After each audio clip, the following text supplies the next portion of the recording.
중국 동포 이야기.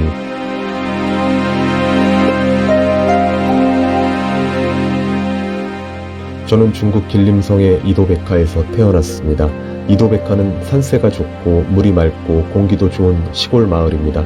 이도백화에서 학교를 다니면서 어린 시절을 보냈습니다. 학교를 다니면서 농촌 지역에 살다 보니 자연스럽게 농사일을 도우면서 함께 공부도 했습니다. 학교를 졸업하고 집안일을 돕다가 남편을 만나서 결혼도 하고 자녀들을 낳고 지내다가 주변에 많은 교포들이 한국으로 가는 것을 보았습니다. 다들 한국에 가서 일을 하는 것이 수입이 많고 한국 정부에서 교포들에게는 입국도 편하게 해주는 정책이 있어서 저도 2002년도에 한국으로 왔습니다. 친척이 한국에 있었는데 초청을 해주어서 한국으로 올 수 있었습니다. 혼자 한국에 와서 처음에는 경기도에서 지냈습니다.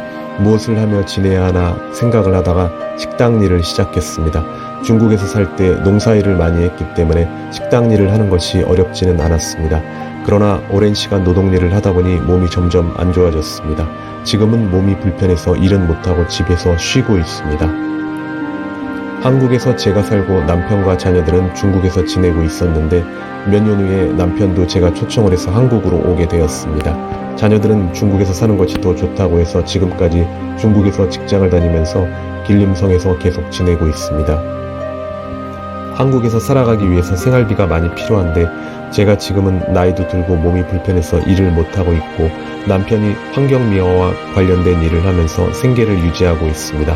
남편이 하는 일은 수입이 많지 않고 일이 힘듭니다. 아침 일찍부터 늦은 저녁까지 열심히 일을 하지만 생활하는 것이 쉽지가 않습니다. 다른 일자리를 알아보고는 있지만 한국어가 능숙하지 못하고 나이가 많다 보니 적합한 일을 찾는 것이 어렵습니다. 생활이 어렵다 보니 사람들과의 소통도 많이 없어졌습니다. 가끔씩 복지단체에서 음식을 갖다 주시는데 너무 감사하게 잘 먹고 있습니다.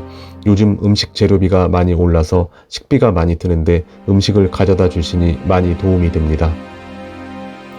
한국에서는 생활비가 중국보다 많이 들어갑니다. 지금 전세로 살고 있는데 작은 공간이라 생활이 불편합니다. 제가 몸이 많이 불편하니 계단 없는 1층에서 살았으면 좋겠습니다. 한국에 오기 전에 있었던 중국은 땅이 넓다 보니 누구나 자기 땅과 집을 가지고 있습니다.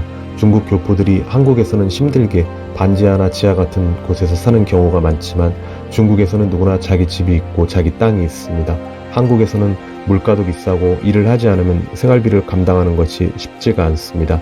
한국에 오면 생활비 문제로 지하방에서 생활을 시작하는 경우가 많은데 사실 처음에 지하방이 땅굴 같다는 생각이 들어서 적응하는 데 시간이 많이 걸렸습니다. 중국에서는 지하방이 없는데 한국에서는 땅이 좁다 보니 지하방에서도 사람들이 사는구나 하는 생각을 했습니다. 하지만 한국은 복지가 좋아서 지역의 노인들을 위한 교통비 지원도 있어서 좋습니다. 중국은 노인 우대 혜택이 제가 살 때까지만 해도 없습니다. 지금까지 한국에서 지내면서 많은 도움도 받고 잘 지내고 있습니다. 감사합니다.